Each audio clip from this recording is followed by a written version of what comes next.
Welcome to Monday Morning Quarterback, a weekly feature of Cannon Church. I'm Tim Emmett, the senior pastor at Cannon, and on Monday mornings we connect the message from Sunday, the game of football, and the week ahead. In 1974, the Pittsburgh Steelers were looking for a new middle linebacker, but they didn't just need a new middle linebacker. Instead, they needed a new kind of middle linebacker. For years, NFL teams have been looking for the next Dick Butkus. Butkus, who played middle linebacker for the Chicago Bears. He was huge, fast, nasty, violent. No one could run against the Bears because of Butkus. He was the ultimate monster in the middle. The Steelers wanted their middle linebacker to stop the run as Butkus did, but they also wanted their middle linebacker to drop back into pass coverage, stop the pass as well as the run, to do something that Butkus never did and couldn't do. They found what they were looking for in the second round of the '74 draft when they selected Jack Lambert, a middle linebacker from Kent State. Lambert was tall and skinny, 6'3", 204, the same size, the same height and weight as Al Toomey, a wide receiver for the New York Jets. For that reason, Joe Green, the Steelers Hall of Fame defensive tackle, said that at 6'3", 204, Lambert did not pass the eye test, didn't look like a linebacker. But as Lambert showed Green and his teammates in the whole league that year, he could play. He became Defensive Player of the Year and was elected to his first of 9 straight Pro Bowl performances.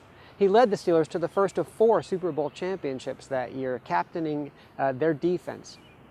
Lambert made tackles all over the field, stopping the run as Butkus had done, but he also would drop back into coverage. He covered backs, tight ends, sometimes even receivers. He could show up 20, 30 yards downfield in a place where Butkus never was. The Steelers looked for and found a new kind of linebacker, not just a new linebacker. Yesterday morning, Pastor Skip preached on the triumphal entry of Jesus into Jerusalem, and he drew a contrast between Jesus and Pilate. Pilate also entered the city on that very same day, but their parades, their entrances were polar opposites. Pilate came from the west, Jesus from the east. Pilate was on a war horse, backed by thousands of heavily armed Roman soldiers. Jesus came on a donkey, a beast of burden, cheered by crowds who laid palm branches and coats on the ground as they greeted him. As Palm Sunday reminds us, Jesus is not just a new king. Instead, he is a new kind of king.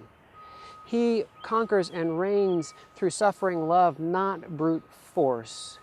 The world needed and needs a new kind of king, not just a new leader, but a new kind of leader. And Palm Sunday reminds us that Jesus is the king that we need, one who conquers and reigns through suffering love, not brute force.